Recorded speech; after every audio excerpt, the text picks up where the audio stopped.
Welcome to the Naked Gospel, where shame has no power, God's glory is boundless, and we get to carry that story in our bodies.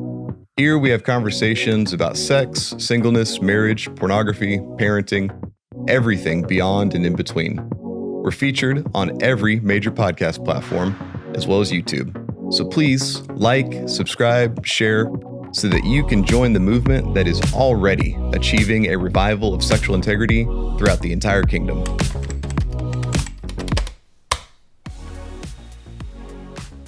Back in the studio with the head honcho, Nick Liberto, big, fancy executive director. He never likes it when I applaud all of his accolades, which only gives me more incentive to do so. I'm Wailer, his number 2, which only comes with all kinds of good treatment. Had ourselves a nice road trip this weekend, went to a conference. Anytime we're stuck in a vehicle together, we still talk about work the entire time. Which is how we know it's not work. Yeah, we might have a little bit of family stuff. You know, there's all kinds of ongoing discipleship threads we're pulling on. And also, we naturally gravitate toward the problems we're trying to solve. And we never run out of things to talk about. And the problem that we started to unpack and solve that I think we're going to do today on the Naked Gospel podcast is save the world through great sex. That's going to be a fun ride. I am curious how many people that might upset as an idea, that sex could have anything to do with salvation. So hopefully, if anybody is upset, we will resolve the dilemma and invite many folk to consider the connection of God's design of sex and his program in redeeming and restoring the world. Yeah, and I think it was insightful for me too, because we were unpacking the hiccups and the problems that we see on a daily basis, and something surprising we found was that how much of the work we're doing with men who are struggling with pornography, with affairs, with infidelity, with young people growing up in a home where they don't get a good example of marriage or any understanding of healthy sex because they don't see mom and dad showing any level of affection towards one another, so they have no framework for it. How much could the world be saved if a husband and a wife have a wonderfully vibrant sex life? Mm-hmm. Yeah. I think in other settings, there have been occasions where we've used the analogy of the fireplace inside the home. When you have the masonry built for it and the house is built around it, the fire in the right place is a wonderful gift. It heats the entire house. And the story that the smoke tells coming out of the chimney is even a gift to the neighbor. Like this time of year, everybody loves the smell of smoke in the air. You can tell when your neighbors are grilling or having a bonfire or burning wood in the stove. And that has a radiating effect throughout the entire community. A husband and wife with a healthy sex life has the same effect. The fire at the center of their relationship isn't just for them. I think Wendell Berry said that there's no such thing as a private sexual act. It always impacts the entire community. Oh, that's a hot button line. I love that. And that's why we're so invested in male and female marriage. All the problems that we've seen empirically develop with these divergent sexualities, it only causes harm. It's framed around, well, this is who I am, this is what makes me happy. But if you look at the effect, it only tends toward devastation. So coming back to the prototype, how God made it, and looking at the impact that that has when it's proper. Just on a math level, if we have believers committed to the project of making more believers, you will never have more time with a potential disciple than you will with your own children. And we can look at various eras in history where Christianity was the underdog. They were the persecuted people. This happened very much with the Roman Empire. The Christians had the difficulty of enduring hard times. One of the things that contributed to Rome's decline was they got so comfortable that they stopped making babies and resisted it. And we have all kinds of primary source literature about ways that they practiced abortion. We tend to think of this as something that's exclusive to Planned Parenthood, but abortion has been happening for millennia. And so the Romans resisted conception. If they did conceive, they were incentivized to eliminate the baby because they just wanted to live their lives as comfortably as they could, and children were seen as a liability to their luxury. Whereas believers, Jew and Gentile in that time, they saw children as a blessing, and they saw God's commandment of being fruitful and multiplying, and that wasn't a commandment that ever got rescinded. And so for all the might that the Romans had, when their birth rate declined and they weren't able to sustain their own economy, that entire time, for 3 or 4 centuries, the Christian population continued to rise because they were surviving and they were also invested in the future generations. So just on math, they made more of them than there were of their enemies persecuting them. And when Rome was weak and overtaken, the Christians were still there, ready to thrive again. Yeah, too, and I love the math of it, and I am fascinated by this population decline conversation and how we're gonna unpack that, because I really do want people to see how we could save the world through great sex. But then I think through myself and the potential single person who's listening is like, well, this one's not for me. I'm not married yet. But then I imagine my framework or my imagination going into sex, going into marriage, and it was all even not on purpose. It was all selfishly focused. It was, I'm going to get married and I'll just have amazing sex all the time and that'll feel great. Yay. Mm. But I think understanding and connecting it to the framework of the concept of sex between a man and a woman in a monogamous marriage ordained by God has so many benefits beyond personal gratification. To your point, we are commanded to be fruitful and multiply. Things will further unpack around how a man struggling with lust or pornography through his journey can be supported and or maybe never even find himself there if he has a vibrant sex life in his marriage. Mhm. And so I would have really benefited from a better framework of understanding and expectations around sex going into marriage, to Mm. see it beyond just how it's going to impact me, Mm. how it's going to affect me. And so to your point with the birth rate, which I am fascinated by, yeah, we could do an entire episode just on how Christians need to outbreed the crazies and we need to follow what we see in the first century with the fall of the Roman Empire and how Christians survived and by golly, let's get there as well. But equally, all the dots that seem to connect in my mind when I start to think about sex as the solution to so many of our problems. Mhm. I don't know, that one gets me excited. Yeah, I think with a ministry like ours, there can be a misconception that all we're out to do is eliminate the plight, the problem of pornography. Mhm. And yes, there's significant investment there, but if you bring it to the framework of physical health and somebody has a substance abuse problem, we can see in their body the harm that's doing to them. And you can look into their relationships and see the harm that it's doing in their family and their community. When you pull somebody out of substance abuse, it is so they will have a body that can live healthily again. It's not just the elimination of the negative, it's the cultivation of the positive. And so if somebody can't run because they can't breathe because they've been smoking for so long, it's a gift to be able to sprint again without feeling like you're going to die.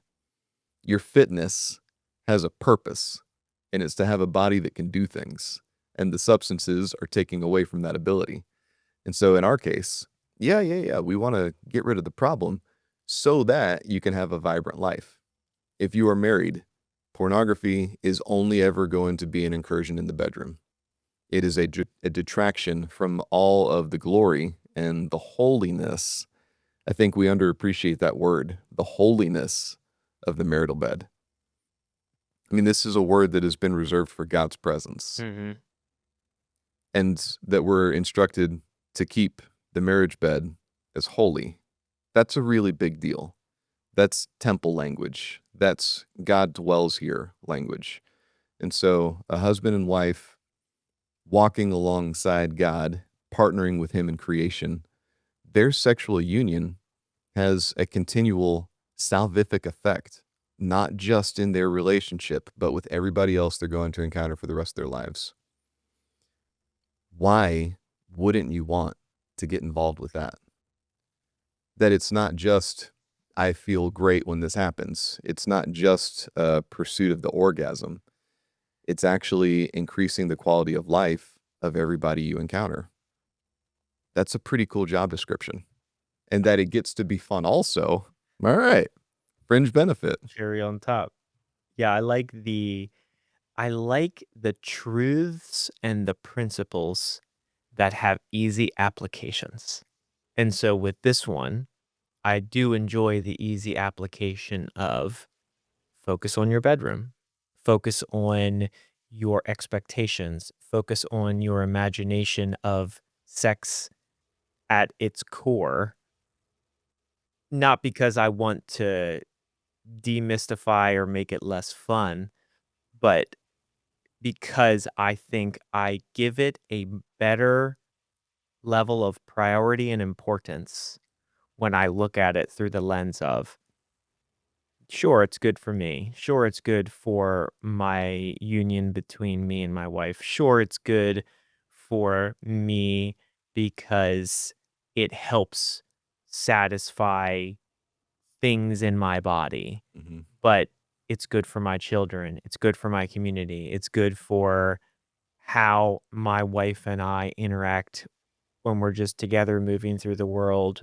being the lighthouse we are called to be. mhm, And how much more would our communication improve if we had a vibrant and healthy sex life? How much more would my ability to teach my children about sex and sexuality as they get older and move through the world, how much more would that be informed? How much more would I be able to sit with a couple who is struggling in marriage if my wife and I have a vibrant sex life? mm, I just yeah, can't see how it doesn't dovetail into everything, and then even for, whoever's listening, wherever they are, the the jokes, the stigmas, the every man is always wanting to have more sex. Of course, women are and can be included in that as well. But it's almost as if, like, we don't talk about it beyond the whole, "I would love to have more sex. How often should I be having sex, Whaler?"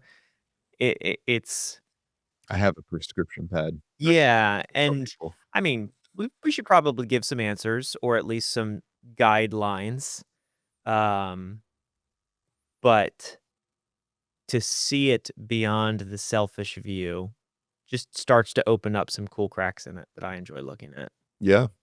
Well, you've alluded to things that I think are indicative of a bad story that our culture has inherited, and with that comes some erroneous assumptions. As it for instance, to say men are always keyed up about sex and women just kind of acquiesce to it when they have to. We've got literature going back to previous centuries that indicate that wasn't the case. It looks like the roles used to be reversed, where women were the ones most often desiring that kind of erotic intimacy with their husbands, and the husbands were the ones acquiescing to it. Hmm. And so we've got in Jewish literature the sages prescribing how often a man should muster the vigor to satisfy his wife. We've got Thomas Aquinas in Catholic tradition giving his men coaching on how to be more ready for their wives that apparently were quite desirous. So something happened along the way where we downloaded this, I think, lie, a deception that women don't want it, don't enjoy it, and they're just kind of receptacles of their men's sexual desire. Anatomically, the female body is the only one with an organ exclusively devoted to pleasure. That's pretty telling. God's design. Mhm. And then physiologically, she is capable of experiencing orgasm many more times than the man is. He needs to know what he's doing. He needs to be invested in her direction. And I think that that's the ideal sexual scenario, and it can be the rule that the husband is vigorously invested in exhausting his wife with her pleasure. And then he'll find satisfaction as well. That's a pretty good arrangement. Mm-hmm. And it makes sense. If that's what you have, it makes sense why we have these older accounts where the women did want it. I was talking about it with Adina one time, these very things, the accounts from Aquinas, the accounts from the sages, and just trying to unravel what happened along the way. Why do we see this role reversal nowadays? Why is it such a stereotype that men are always keyed up and women are kind of resistant about it? That's never been our situation, for one. Things are very, very well arranged at home. One of my pastor buddies was asking me if there was ever a time when the kids were little, if we had a season where sex became difficult, and it was like, buddy, we've never had a stretch where anything was problematic. After one of the kids, there was a little window where her recovery was more difficult. Mm-hmm. And so we had to figure out what she needed to heal. So like the window was not what it generally is, but there was no lack of desire Mm-hmm. even in that time. And she was frustrated because she wants me, as it turns out, but we just had to figure out how do we do this so that you're not hurting longer unnecessarily, all that. There's never been a time where there was a deterrent between us in that kind of excitement. Mm. And so she has no problem stepping into the punch of talking about what a release it is for her. If it's been a stressful day, she's very eager for me to alleviate all of that in the way that we're together. And it's just weird when you look at the running jokes that identify how people talk about it now. I mean, you sent me a video recently of two moms talking about, start of the day, like he's already gone for work, but she wakes up and she's feeling a little bit of frisky, right? And so she sends him a text like, hey, we should probably go tonight. And then he's like, oh, I'm there.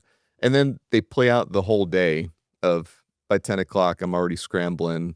By 11 o'clock, I've had to do different errands I wasn't anticipating. And then I'm getting food ready. And then I'm shopping. And then they're just so stressed out. By the time they get to the end of the day, all the sexual energy is just gone. Mm-hmm. Sorry, honey. Try again later. Let's go on vacation. Then we'll have sex. This is like this 5-minute video of being end-to-end jokes about why they did for a minute, but then when things were feasible, they didn't want sex anymore. And I don't understand that because I've seen the same crazy day result in, and now we're still really glad we get to have this time with each other. I mean, I think in that context of this video you're referencing, it's safe to say that those women don't have a experience of fulfilling fantastic sex. I mean, maybe there was, I'm not speaking over them, but to your point of you talking about you and Adina, I mean, I don't know if I carry a story in my 37 years of existence of a woman verbalizing or vocalizing that the solution or the solve to her stress and anxiety is intercourse with her husband. Yeah. Has she ever been permitted to think that? Correct. has he ever been a student to such a task Mhm. to where she could be given that gift? Mm. Yeah. Yeah, that's helpful. What'd you call it? That's a helpful foil.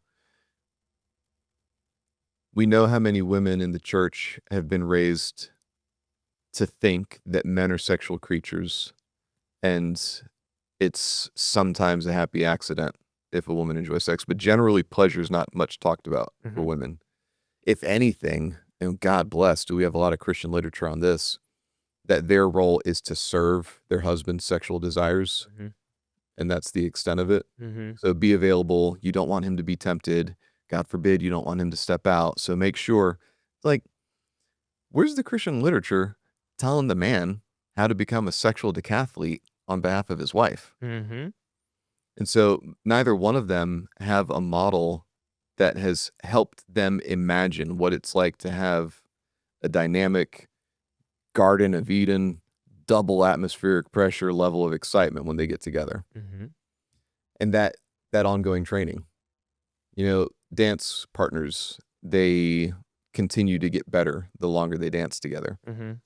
How many believing married couples know the story of it has been fun and also we're still discovering things with each other. Mhm. And as much as there's enjoyment, there's also practice in the way they pursue intimacy together. Do you think it has anything to do with I'm just curious because I look through my past having grown up in the church, so I have an interesting library and Rolodex to pull from where the stigma for some reason that the church has chosen to co-opt or adopt around sex and sexuality, like you're never spending any time in Song of Solomon. But if I look into Song of Solomon, correct me if I'm wrong here, it seems to be a male's take on his pursuit and attraction towards and engagement with his wife. Where if you cherry pick other verses, you do kind of get that whole women are called to submit and respect and like the verses or the things you kind of pulled on right there around why a woman would get this interesting picture of I just need to make sure this is for him so he doesn't stumble and it is an interesting modality whereas if we really step back look at the 30,000-foot view of scripture we see so many different moments of the man's pursuit of the woman's engagement with the man from like Genesis to Revelation with a big stop in Song of Solomon. Mhm, mhm. Song of Songs, yeah. We get plenty of her voice in the book also, For sure. you know? The one verse that jumps out at me right now, because man, do we get them just pining for each other? Mhm. It is not the case, and just to make the point with language that I think makes sense of exactly what we're discussing in a cultural context, it's not the case that the man is inexorably horny and that the woman is just dutifully willing. She expresses no small amount of sexual desire in his direction. The single verse where she says, "Give me apples and raisin cakes." When we're reading it thousands of years later, there's a lot of cultural moments where it's like, why is her hair like a flock of sheep? And why is her neck like a Tower of Lebanon? Like, it doesn't sound sexy to us. To them, it was robust imagery. It was erotic. It was beautiful. When she says, "Give me apples and raisin cakes," any Jewish person would be like, whoa, she just said it. She is soliciting aphrodisiacs because she wants to be all the way primed when they come together. Those were regarded as fertility foods. Mm. Yeah. And so she wants to be with him, and she also wants the occasion to be fruitful when they're together. Mhm. She wants to catch his baby. So it's fun and purposeful. And that's the thing that's really significant too. Rod Dreher opened my eyes quite a bit in the Benedict option when he does it. It's beautiful how succinct he's able to do it, but he does a brief history of God's people from ancient times to current day and how do we get into the problems that we have now. in that synthesis, he shows how in the 50s, the church began forfeiting the ground of sexuality in the way that it was presenting its gospel to the world. When the church acquiesced to birth control as something that was acceptable, they stepped into the world's territory of sex for convenience and pleasure only, and no longer partnering with God, no longer sex with a purpose. To have a metaphor that's less offensive, food can absolutely be fun. I think God likes it a lot when we enjoy eating it and it tastes good and it's happy times at the table. It also has the purpose of fueling our mission. And we see what happens when somebody is too invested in the fun of food and not committed at all to the purpose of food. That's where all kinds of health problems come from, obesity being one of them. I think America is the most obese nation in the world now. It's like if you're all about the fun and not at all about the purpose, bad things happen. To be fun and purposeful, totally good arrangement. And so we see the harm that happens when people get out of balance with food. The same thing is happening with sex. When the church accepted the story that determine how many kids you want to have so that it's convenient to you, to look at the number of children almost like you would the thermostat for air conditioning. What temperature do you want it to be? Be really comfortable. And that began seeing children as a liability rather than a blessing. And then that begins losing in what it means to raise disciples, not just to go out and make converts that become attendees, but to raise your children as disciples in the world. There's no other arrangement where you're going to have 20 plus years with a soul that is wired to look to you for understanding the world and making sense of people and getting to know their own template. So it makes sense if the church is doing that in the 50s, why all of the hell and havoc opens up in the 60s and 70s, and we get to the full release of Pandora's box that we inhabit today, where it's offensive to ask somebody to define what a man is, what a woman is. There's a whole side of the culture that sees masculinity as only evil, and the best thing they can do is admit that they are summarily broken and just bend the knee to all things female. And you can't sin if you're a woman because there's only, it's lunacy how far it's come. And all of that can be traced back to this gift being squandered. When we're talking about Song of Songs, we can see a thread throughout the entire Bible where I don't think sex is just God's favorite metaphor. It seems to be his favorite reality. Unpack that. When God makes humanity, we see God created man in his own image. In the image of God, he created man, male and female. He created them. And so in that utterance, I love, Peter Kreeft said it so succinctly, and years later, I'm still reckoning with this. I'm still turning the diamond and catching different angles of light in it. He said, sexuality is the image of God. So when God made us, male and female wasn't just that seems neat. It is quintessential to our identity. And if we are the mirror to what it's like to be him, then it's quintessential to God's own nature. This is an ontological expression of him. Making us as gendered creatures is telling us a lot about his own nature. How many times the prophets are calling God the husband and Israel the bride. Sometimes it's good, sometimes it's bad. She is the wayward bride, and God is pursuing an adulterous wife. That, why of all things to appeal to, why use covenantal language like that when it could be a father pursuing a son? That could have been the language, and we do have that, but why are they appealing to a marriage metaphor as the thing to really get to the crux of Israel's relationship with God? That we have an entire book dedicated to erotica in our holy book. Proverbs chapters 6, 7, and 8 are exclusively the sex talk between father and son. Hmm. We don't have a smattering of verses saying, be careful with prostitutes, don't chase another man's wife. While those are there, we have 3 chapters that are end to end a how-to in dads having the sex talk with their son. 10% of the book of Proverbs is the sex talk. That seems significant.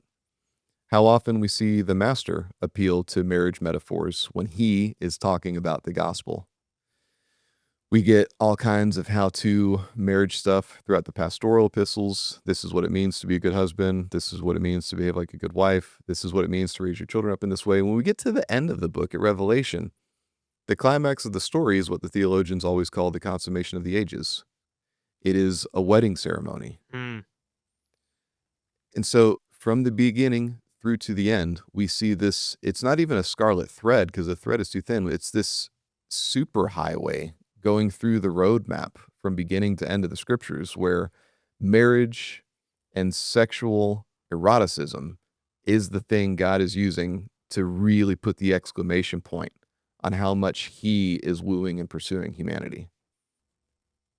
So that when a believing couple has a dynamic sex life, they are telling the story of what it's like to do life with God, the kind of intimacy that he has invited us into.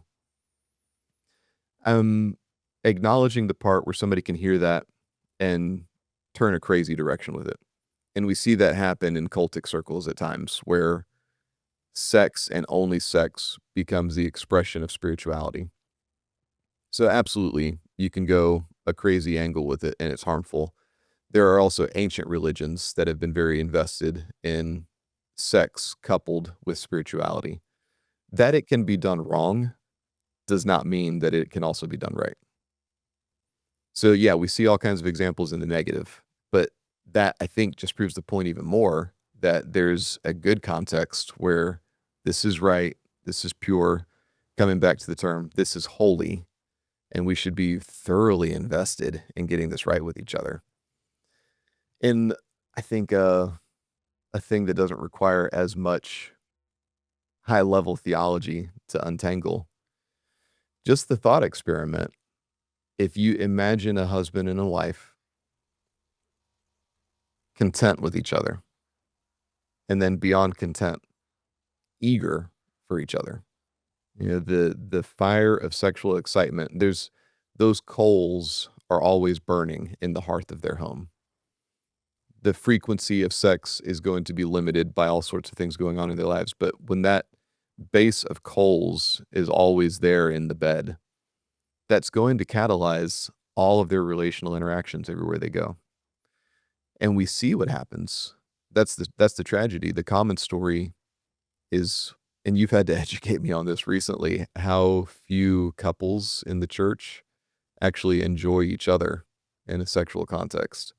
And how many running jokes there are about, meh, do it when we have to do it sort of thing. But they have a take it or leave it kind of posture with it. Man, I'm certain that none of us were getting married thinking that was going to be the story. Sage, our oldest son, he would have been 4 or 5 at the time. And I don't remember what we were arguing about, but there was some tension with me and Adina. As far as the kids were concerned, the argument never happens in front of them. So we were just politely ignoring each other, getting through the day. Sage's little toddler radar was up enough to see that something wasn't right. And so he goes to Adina and just kind of tugs on her. He's like, Ema, can you go talk to Abba? And she's like, what, did he ask for me? He's like, no, I just want you to go talk to Abba. This interaction goes on for a few minutes, and eventually she picked up. He knew that something wasn't right between us. Mm. And his world wasn't okay until she and I were resolved with each other. As a very young boy, he could sense when our intimacy was disrupted. And he needed that to be whole again in the atmosphere of the home. So our kids have always been able to sense it. We fast forward to some weeks ago. Now we've got daughters and sons in high school and beyond. Our two oldest boys are above, so we got two daughters still in high school, and then, of course, Rick and Jade are still in the grade school years. One of our high school daughters, Jubilee, she sees me and Adina just cutting up in the kitchen, playfully teasing each other. And there's like, "No, you said this." And like, "No, I don't do that." But it was just fun banter. And Jubilee cuts in and says, "I want my marriage to be like yours when I grow up." What a gift. Yeah. Yeah. That playfulness is a part of our delight in each other. And a significant dimension of that is how much pleasure we afford each other in the bedroom. It only does good when it's in the right context. When the fire is in the fireplace, it only does good. When it's lacking, we see a lot of people hurting accordingly. Yeah, like in the sextalk.com, Kurt Thompson compares it to a carburetor in a car. If you're not a car person, hang on for a quick second. It's going to make a lot of sense. But in your beautiful narration of how we see marriage and therefore sex throughout the entire Bible, if we then look at marriage as if it was a car in this analogy, what happens if the carburetor's not working well Mm, in a car? mm, For those of you that are young that don't even know what a carburetor is, it is the thing that mixes fuel and air and spits it into the engine so that it runs. And if you've ever tried to repair a carburetor, as I have, it often is like fourth time, maybe cross your fingers, it'll work this time. If it's out of tune, if it's not right, the thing will not run, will not start, and sounds like it wants to explode. If sex in marriage is this carburetor, i.e., an integral part of its proper function, then it's just going to be a car that is not running at all, a car that is running poorly and hurting other things as it moves through the world. mm. And so, if you are married and you are listening and you do see and understand the analogy, how well tuned is your carburetor? And how much benefit could be gained from spending a season of time tuning your sex life, tuning your carburetor, getting it to be humming and running excellent. And to that point, we had an interesting conversation as well around, say I am ready to acknowledge that I need to spend some time tuning this thing. Say I do see how I need to better understand how to pursue my wife and her pleasure and or vice versa. And this is a thing we need to work on. Where do I go to find this out? Where do I go to learn? And like my whole life, I've been told sex is bad. Don't go near it. Mhm. Stay away from it. Oh my goodness. If you were lucky, you got a single talk in premarital. If you were lucky, someone recommended you a book that you maybe got 3 chapters in. Now what? How am I supposed to figure all this out? Yeah. Yeah. It's that one of the stories from the Talmud that I enjoy. We have a narrative of one of the rabbis um, engaged in foreplay with his wife. The text isn't explicit in graphically describing what's happening, but you understand they're in the bedroom and there's a purpose. So after they have consummated with each other, the rabbi hears something bump under the bed. Oh gosh. Yeah. So he scrambles, he looks under the bed, and it's one of his students that had been there the entire time. Not difficult to imagine the kind of fury that's gonna come over you right away. So, like, grabs the guy by the scruff, pulls him out, starts to browbeat him. He's like, "How could you do such a thing? What's wrong with you?" Probably deciding if he's gonna murder him or not. And the student, of course embarrassed, just says, "If I don't learn these things from you, where will I go?" That we even have that story in the Talmud is a big deal. because by Jewish tradition, it means that both the rabbi and the student had to be willing to say, "Yes, this happened." One of them telling the story is not sufficient to be a matter of record. So they both owned up to it. Presumably, the student didn't get murdered. And it's not an endorsement of, yeah, we should have students hiding under their teachers' beds, and that's how you learn about sex. But I think the reason we have that story in the Talmud is to indicate this is something that needs to be transmitted. This is a field of study that we need to talk about, and that we don't have anything for that. It's no mystery why we have now several generations of people finding their education about sex in the worst place possible, pornography, which is unrealistic in every way, harmful in every way, only creates confusion and havoc, and it's a lie in itself. The people on screen, the mattress actresses, they are not enjoying what's happening. It's just performance-based. My relationship with Adina, we don't need any of that. We're not lacking for not having some sort of pornographic dimension in the bedroom, whether it's in imagination or participation. None of that has anything to offer us. We have it really good together. And so now I'm in the years where it's becoming more necessary to begin at least introducing that we will be talking about it. Until my oldest kids find themselves in a relationship that looks like it's trending toward marriage, Mhm. I'm not going to open that box until it's helpful. Incidentally, in Jewish tradition, you had to be at least 18 years old to begin studying the Song of Songs. Hmm. So there wasn't an absolute do not cross line, but they understood things have a time, and the verse that we have from Song of Songs, "Do not stir nor awaken love before its time." And so let's not encourage erotic imagination until it has a good landing place. But I'm in the chapter where my kids know we're going to be talking about this.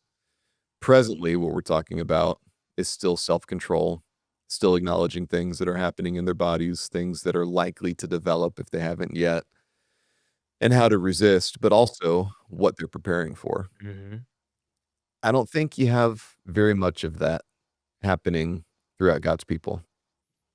People have just been left to their own devices, and we see a whole lot of not figuring it out when they're there.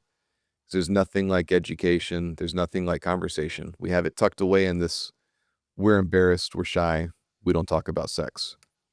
And yet, you have a church full of people buying all the romance novels, doing the OnlyFans, finding whatever free content they can, but going still very deep into the pitfall of pornography, continually becoming more sundered from each other. It's not difficult to destigmatize the idea of good Christian sex. Yeah, no, and I believe you should, to your point, be raising up your children in such a way where you are giving them this wisdom in age appropriate ways. I loved your point around how like you're already thinking about when those conversations will begin and they have in the past. And I was having this conversation at a conference where I was telling the gentlemen that were listening about a sex talk doesn't have to always just mean this awkward conversation that you have for 30 minutes and then you hope that they get it all figured out.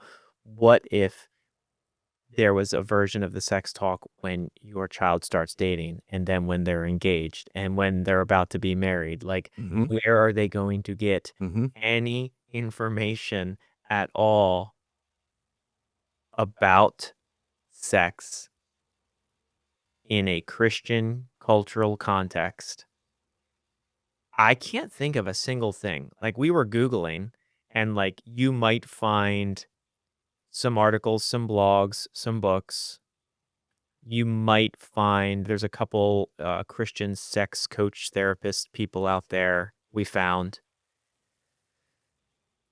but it's not comprehensive. It's not well done. It's sporadic. You got to go hunting to find it. And so if you do find yourself right now in a sexually unfulfilled marriage, whether you're the man or the woman, Where do you go to say, I want to work on this? Yeah. Yeah. It's baffling. There's less known resources for a healthy sex life with husband and wife than there are known resources for dealing with the problem of pornography. Mm-hmm.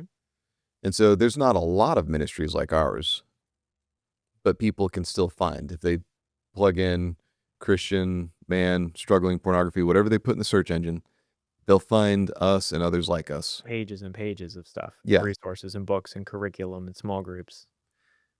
I'm a Christian. How do I have better sex with my wife? They'll probably interacting with one of the AI prompts after that because there's nothing like a robust curriculum in that regard that's discoverable. Yeah. I mean, and based on the original premise of healthy sex could save the world, awesome sex could save the world, kind of pulling on that thread of vibrancy in marriage, vibrancy in communication, healthy framework for modeling with your children, a healthy framework for mentoring others around you, discipling. If the church is full of porn addicts, which we know that it is, what would happen if we could wave a magic wand and the church would be full of vibrant marriages with robust and extremely gratifying sexual realities? Like, what would look different? Maybe we would start to actually look different. Mhm. Maybe how much would change? I mean, even pull on that thread. Like, you had a really beautiful story of your daughter saying, "Hey dad, or hey mom, I really hope my marriage looks like yours one day." If you're listening and you have a child, not that this is the bar, but like, that's a pretty good bar. Has your child ever insinuated anything of the sort? It makes me want to, even do my own reflection of looking at my marriage and am I showing that to my children? Because we see the divorce rate. How much of the divorce rate in Christian homes would go down if that was solved for?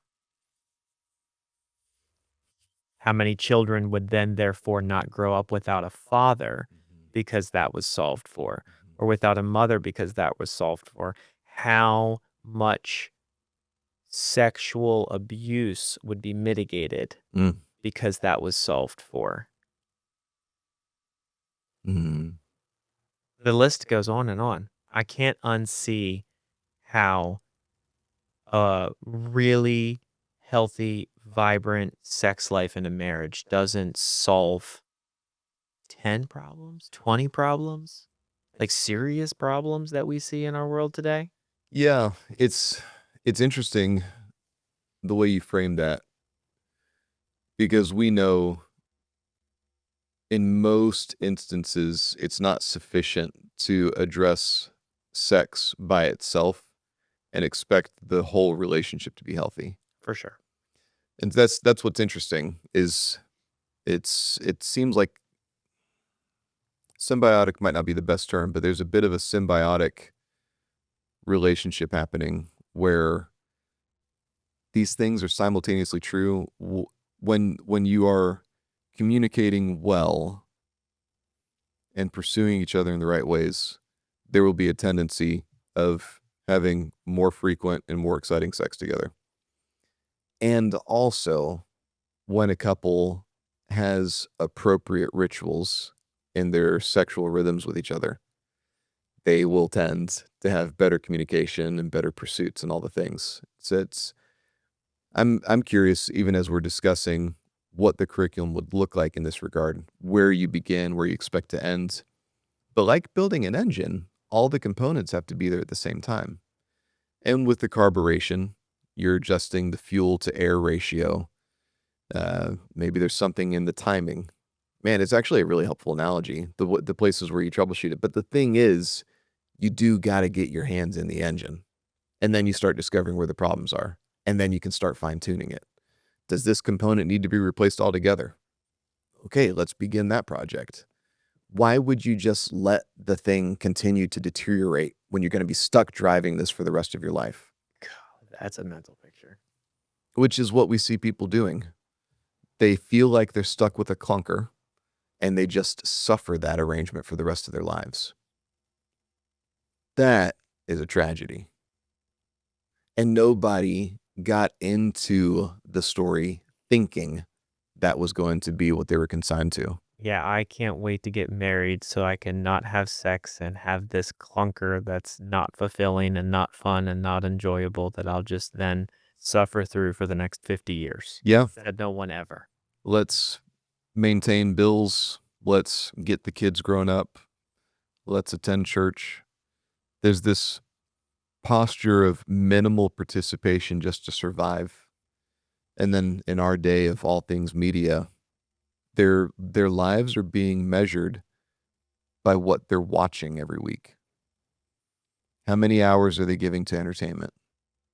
And those seem to be the places where they're experiencing the most fulfillment, or at least the most, what would you call that? The most alleviation. It's not Mm-hmm. fulfillment, but it's numbing the grief. Mm-hmm.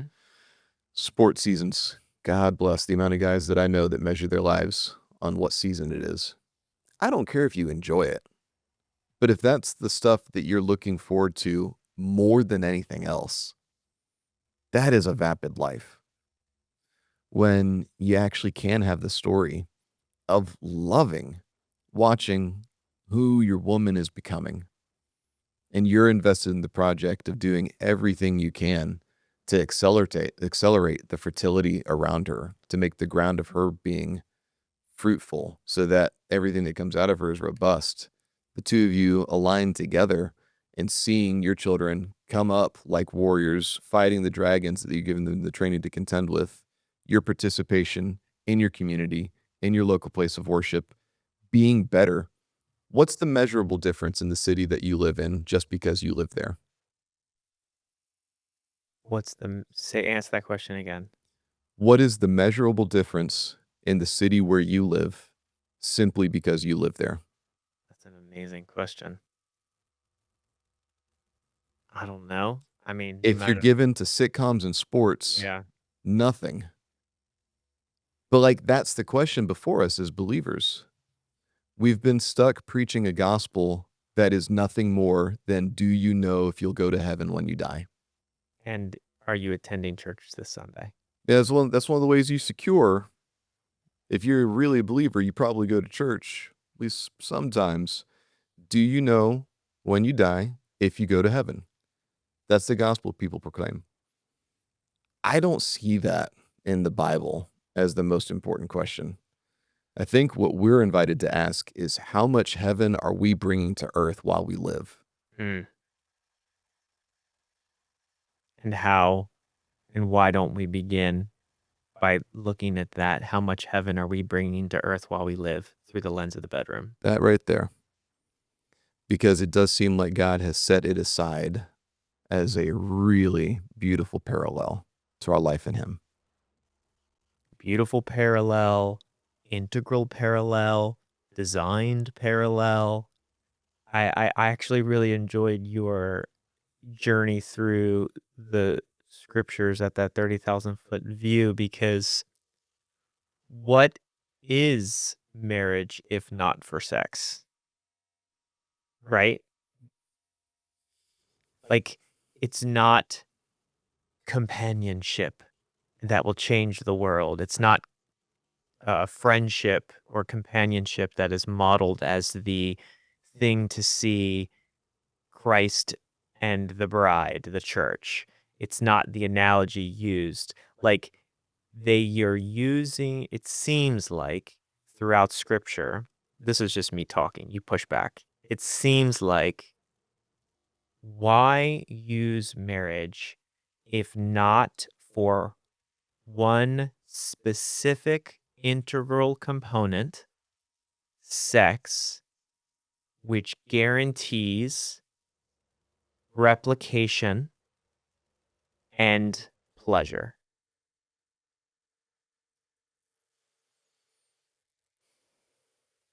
Yeah, what you're saying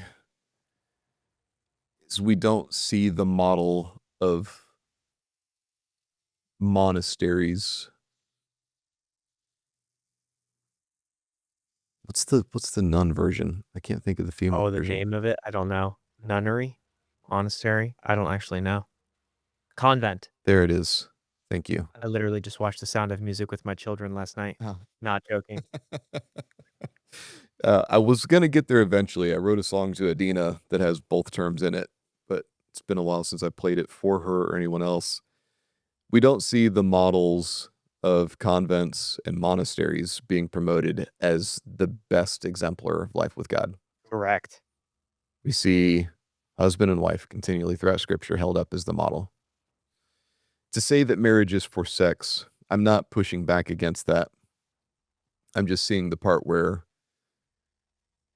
applied in the wrong way, that does become damaging. For sure. That's And I'm where not you get the weird religions that are sex cults. And Yeah. I know that's not what you're saying. Oh, yeah, You're and looking for how do we frame this properly? well, I'm thinking about it through the lens of, would you say marriage is for sex? Sex is for marriage? How about here's a better way to ask this question. I'm curious what you actually give as an answer. What is marriage without sex?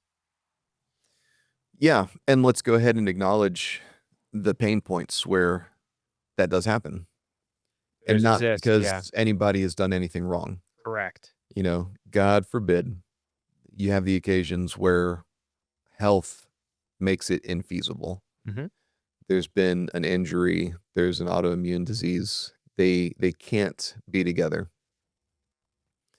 In a way, that's actually proof of the point because it is a sadness The when that has exception, occurred. not the norm. Yeah, We see that Jesus was never married. We right. see the disciples, many of them not married. So we have Yeah. both to look at. And that's the other exception that I think proves the rule. When he says to him who is able to accept it, let him accept it. It's because this single person has been given an unusual investment of grace to be capable of mirroring this erotic, intimate life with God without marriage. Interesting. Their singleness is still telling the story of covenant fidelity Mhm. in an admittedly unusual way. And they're still hearkening to this model of husband and wife. Mhm. They are living as the bride to the Lord. So still coming back to that refrain, marriage is for sex. Maybe that's what I'm wanting. If we say that marriage is for consummation, sex is integral to consummation Sure. because we're not talking merely about the physical act in which someone is likely to experience an orgasm. Sure, sure, sure. We're talking about oneness, Mhm. Mhm. holistic, complete, total oneness. And, going back to the Genesis account, when we read about the creation of Adam and Eve, at very first, we just have the Adam creature. And then Adam has the homework assignment of naming all the animals. You wonder how long that day was, but he doesn't find a helper suitable to him, as we read. So then God puts the Adam into a deep sleep. And most of the time, we read that God takes a rib out of Adam, and out of the rib, he makes Eve. It is peculiar in the Hebrew. And so I'm not accusing translators of doing violence to the text, but it's not so much that God took something out of Adam's middle. The better rendering is that God split Adam down the middle. Mm. So when the sages looked at the peculiarity of the text, and you got to know like just how intimate they are with the Hebrew, like they know what they're talking about when they play with the Hebrew, and for them it's strange. And so a Christian theologian, thousands of years removed, learning Hebrew from a lexicon, not part of the culture, he should pay some attention to what the Jews had to say about these things. He should hesitate for a moment at least. When they were looking at how strange it is, they had to admit that the language wasn't helpful, but they said if we had seen the first Adam from the front, he would have looked male. And if we had seen her from behind, she would have looked female. We had a creature that was simultaneously male and female at once. Not androgynous, not a hermaphrodite, somehow expressing both genders completely. God puts this creature to sleep and splits this creature down the middle. And that's the first time in the text where we see God making male and female in humanity. That's that utterance. In the image of God, he created man. God created man in his own image. Male and female, he created them. And then we see Adam using the language of man and woman. He says, behold, this is not bone of my bones, flesh and flesh.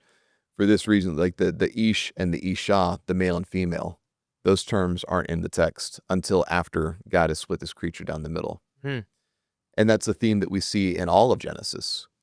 At first, the universe is a chaotic mess. And then God speaks and separates the light from the darkness. Oh, yeah. And now we've got things that used to be one, God separates them and then brings them back together. So where there was this roiling mess of light and dark, God separates it. Now you have light and dark, and he brings it back. And now we have a universe with some meaning, some universe with some elegant operations. He makes the greater light to rule the day and the lesser light to rule the night. These things were separate, they're brought back together, and now we have a day. We have night and day. There's boundaries and oneness. When he separates the air from the land, from the sea, you used to have this spirit mud that was a mess, and now we have boundaries and oneness again. In the story that God has with Abram, he takes Abram out of the Canaanites. But then the rest of scriptures, all the way up to today, is the story of God sending his people back to the world. And so he pulls a Hebrew out and then continues to try to raise up a nation that are going back in to pull all of the world into God's presence. And so we see this pattern of God makes a thing, separates it, and then reunites it. And that reunification is somehow better than its original singularity. And this is happening with Adam. God made a thing that was whole, and then he separates it from itself and then reunites it. And this reunification of male and female, where there's oneness without sameness, that is better than the previously inadequate singularity they used to be, where they were two in one. I mean, to have faces looking apart from each other, and now we're faces looking at each other. And the work that it is to come back together. The mystery of how he has made creation and this pattern that he's established of singularity to separation to reunification, this being better. I think it harkens back to how he has made us in our relationship to him. That we have his spirit, that we have his nefesh, his ruach in us, means we used to be in him, and then we were separated. And now the story is pursuing that unification again. And all the theologians through all the centuries talk about this mystery of there will be a day where we are completely one with him and yet still ourselves. And that's absolutely distinct in the Judeo-Christian tradition. We have all other kinds of wisdom traditions where you used to be God and then you weren't, but one day you will be again. But you become that when you cease to exist. It's like that's the best thing that can happen to you in Buddhism, is that you cease to exist, but you're part of the Zen again. The Buddhist spirit is like, who wants that? Who wants annihilation to get to where you're supposed to? Like, well, there's no you to enjoy it anymore. Ours is the only tradition where we are distinct and one at the same time. And that's the story we're invited to tell in our marriages. That's the life that we get to enjoy in the kind of sexual pleasures we cultivate with our spouses. Because in that analogy, the two coming together is the bringing back of the better than what it was when they were apart. Yeah. And you're speaking of that literally, two coming together, not just two inhabiting the same house and taking the kids to soccer practice. Yeah. to be more than mere functionaries with each other. Yeah, I mean, and that was that thread that I was trying to pull on where it's like, what is marriage if without sex? Obviously, we have the like given there are people that can't have sex and we kind of like moved through that. But if we just take a minute and just talk about the norm, not the exceptions, Mhm. then I don't know. I can't see or understand what marriage is without sex. Yeah, you could Like, what be is a car without a carburetor? sure. Yeah, what's the chassis without an engine? Yeah, Not a car. where does it go? It's something else. You could have a man and a woman in a platonic relationship that combined their resources to foster a lot of kids.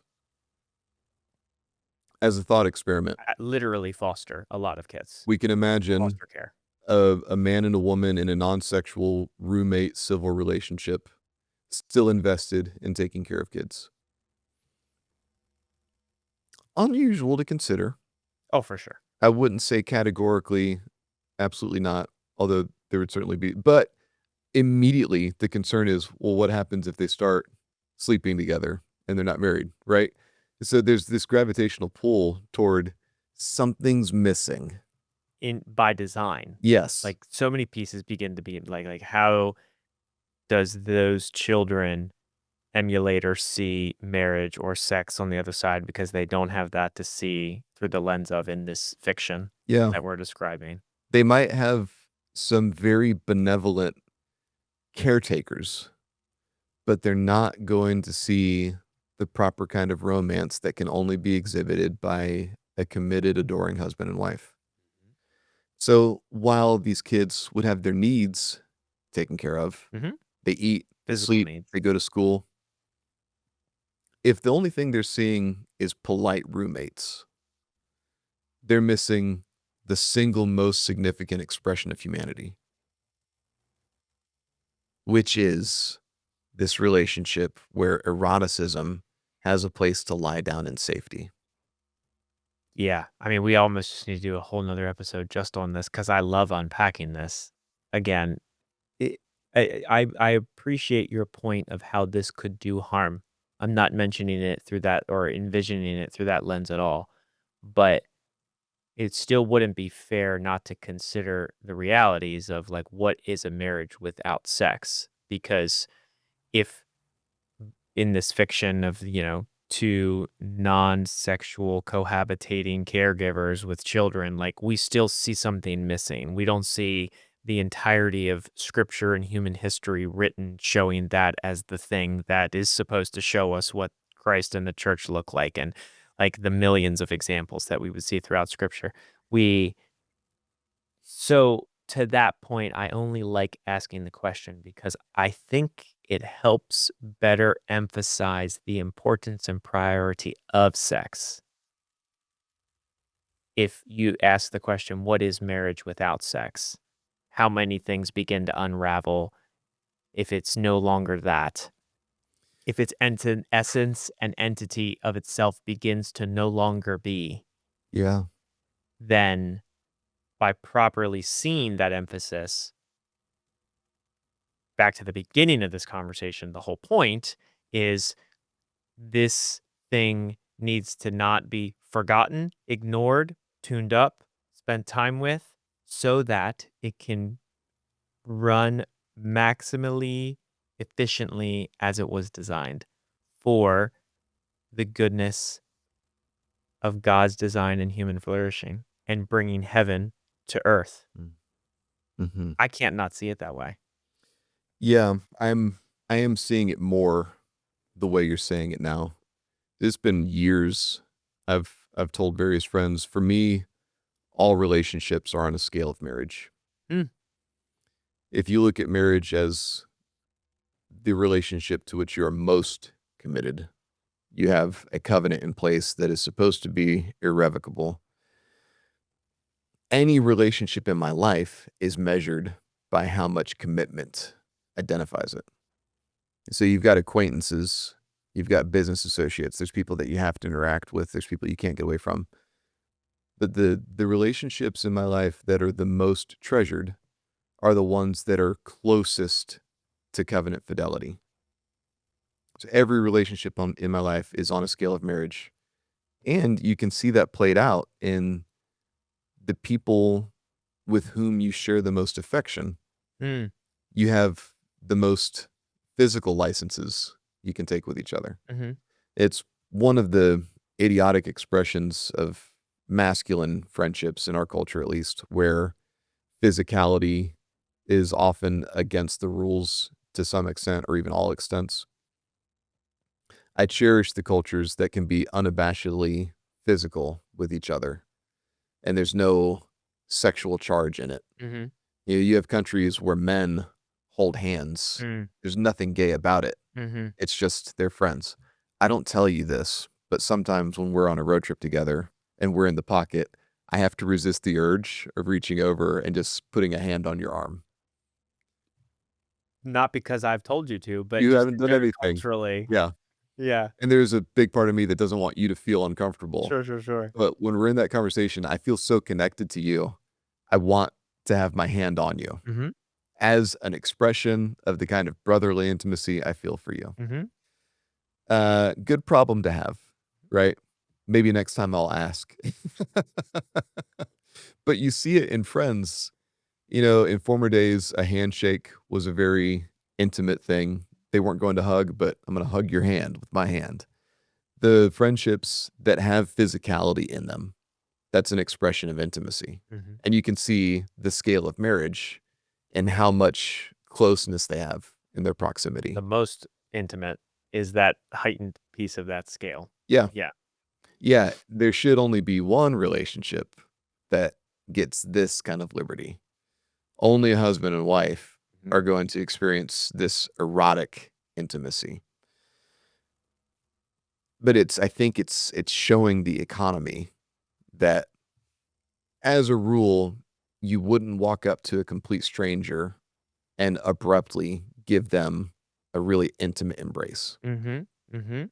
You see some, social media, social experiment people attempting, like, you see them trying to break the rules and seeing what happens. Sometimes it's funny, sometimes it doesn't go so well.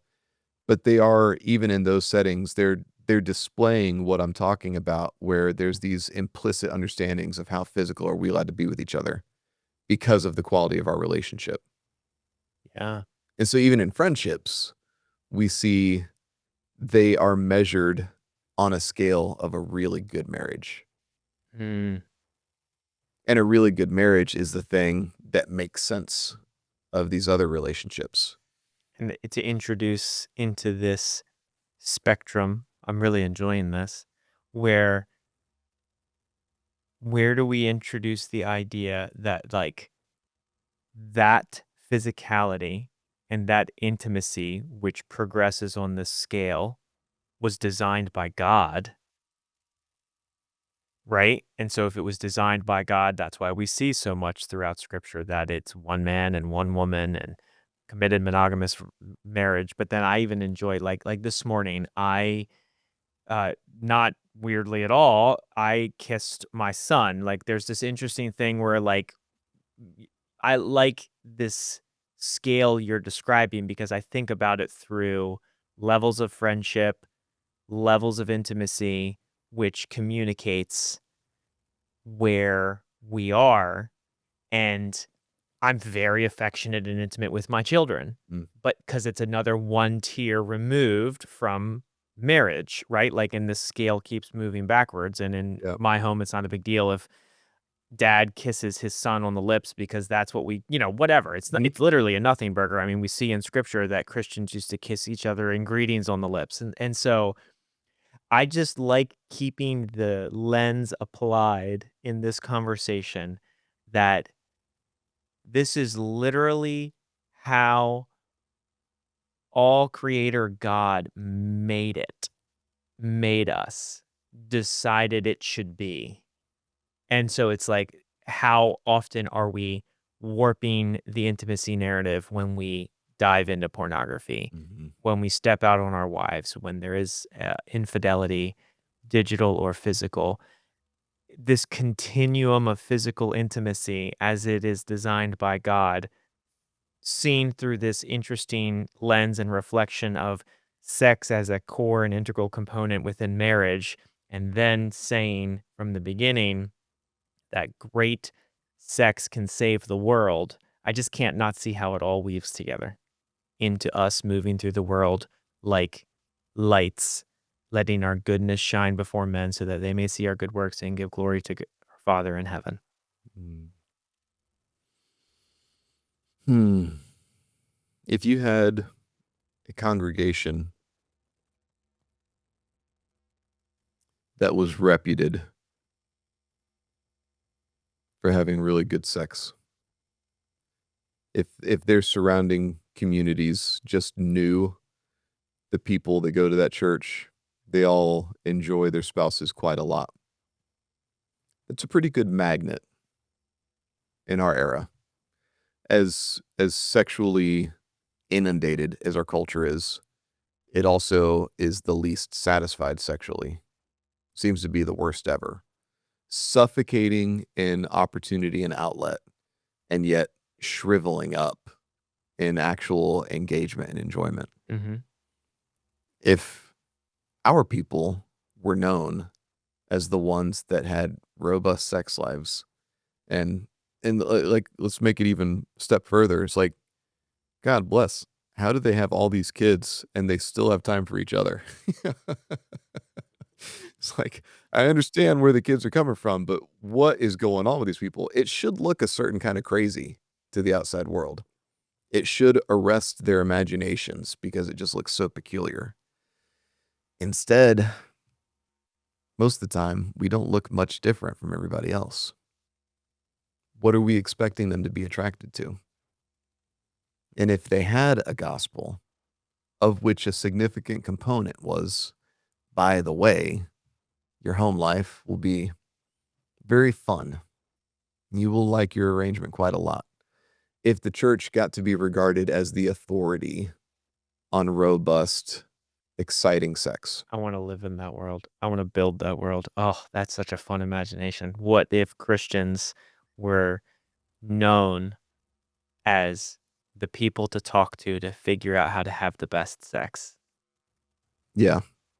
That would be a cool pin on the wall. Man, it was 25, maybe 30 years ago. So, Tommy Nelson, he spent half a lifetime just teaching Song of Songs, flying all over the country, doing conferences, books, video seminars, all the things. One of his classic introductions was, imagine you're sitting on the patio at a restaurant. It's on a lake. And while you're sitting there, out of nowhere, an alligator grabs one of the patrons by the leg, drags it into the lake. And you start freaking out. It's like, hey, it was alligator. Who do you get to somebody come out? And everybody's like, no, no, no, no, no, no, no. We don't talk about alligators. That's rude. It's like, you kidding me? Happens again. He's like, alligators are stealing people off the patio. The guy's losing his mind. It's like, it's rude. It's bad manners. We don't talk about alligators. He's like, this would be a lunatic arrangement if a polite society was unwilling to talk about the people that were being dragged into the lake by the predators.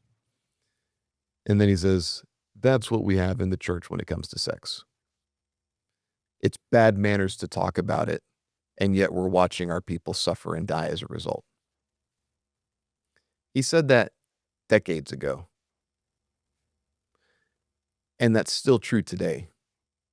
That metaphor still applies, where our church leaders regard it as impolite or bad manners, or they're just afraid of the consequences of what they do. But the Bible has an awful lot to say about sex.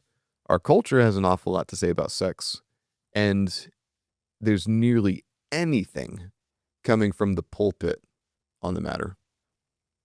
And we see all the people suffering as a result.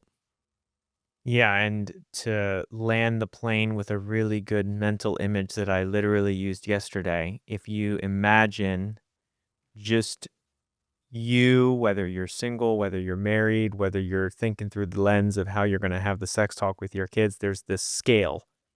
And if you look at the scale and you think, how many of the conversations around sex and sexuality are the world's side of the scale being spoken Mm. and God's side of the scale being spoken, specifically in this context of sex saving the world and amazing Christian sex saving the world and everything we just threaded on here. The scale is still dramatically improperly weighted by how much the world emphasizes, talks, coaches, teaches, instructs, guides people around sex. And God designed sex has very little weight placed on these scales. How do we change the odds, change the weights and measurements? How do we see and say and teach and guide and grow in the scale being so heavily weighted of God and his design and his goodness and his beauty and not the enemy twisting, lying, speaking brokenness into the world? And so that scale in this conversation, I find helpful as a mental picture of like, we want to be individuals who move through the world weighting the proper side of the scale. And every time we look at pornography and every time we feed this dragon and every time the alligator continues to eat people, the other side of the scale is just getting heavier and heavier and heavier. Another one bites the dust. Another pastor has fallen. Another fair takes place, whatever. And it's like, let's be a people about changing the weights on the scales. Yeah, that's really good, Nick. If you think about a pastor's contributions as marbles in somebody's imagination, if he looks over his career, how many single marbles on sexuality has he deposited on his side of the scale? And how many cultural bowling balls is he competing with? You can't be surprised that you're losing when you're not even playing the game. That's so good. If I've heard any sermons in my lifetime, it has only ever been homosexuality is wrong. Mhm. That's it. It's a fire and brimstone rant. I haven't heard a single one of those sermons where they get into the hurt of that side. What sort of confusion is it that precedes this kind of behavior? Never heard them acknowledge the commonalities of a wound or a lie, often both at the bottom of this sexual acting out. It's just, it's wrong. That's the sermon. Nothing about the good. Nothing that would create an outlet for the student hiding under his teacher's bed. Nothing that's going to address the desires that women have that they've been implicitly told they shouldn't have. Nothing to train up a man in how to be indefatigable in the way that he pursues his woman, to be so thoroughly invested in her having a lot of fun in the bedroom. I mean, there's so much, and that we've got a Bible replete with these things, and they don't acknowledge it. Can't be surprised that you're losing when you're not even playing. I think it's a fairly easy adjustment. We just have to see our people willing to take the initial risk and begin cultivating a very different way of life. And to that point, a pivot to land is that at Proven Ministries, at the Naked Gospel podcast, which is what you're listening to right now, like we are a few leading many, creating a movement to usher in everything we just discussed, to bring about truth, goodness, and beauty as God designed it through the lens of sexual integrity.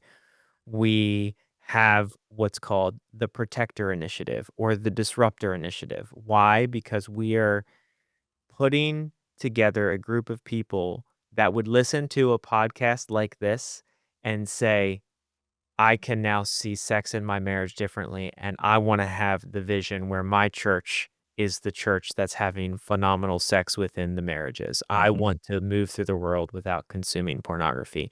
I want to invest in this mission, in this movement, in the scene of our people set free. I might be struggling right now. I need to get unstuck. That's why you reach out, because we help people get unstuck from pornography, lust, and unwanted sexual behaviors. We are in the business of being the Navy SEALs on the front lines in this space, mixing it up with the enemy, because who else do you see who is doing this? So join with us if that sounds like something you want to be a part of. Like, subscribe, join the Disruptor Initiative, and help fund this for $5 a month and a cool No More Victims mug. You can join with us, and it's not a shtick. It's not a plea for your pennies. It's a let's unite the clans. Let's corral the troops. Let's lock arms together. I want to live in a world where Christians are known as the ones having the most amazing sex because they got all of the info from how God made it, because they have a direct line to the creator. And I want to see that world exist. So tune in next time, Whaler. This has been fun. How many movements do you ever get invited to where part of saving the world is having better sex? Sign me up. I'm here. Not a bad job description. So join with us and tune in next time. We'll see you guys soon.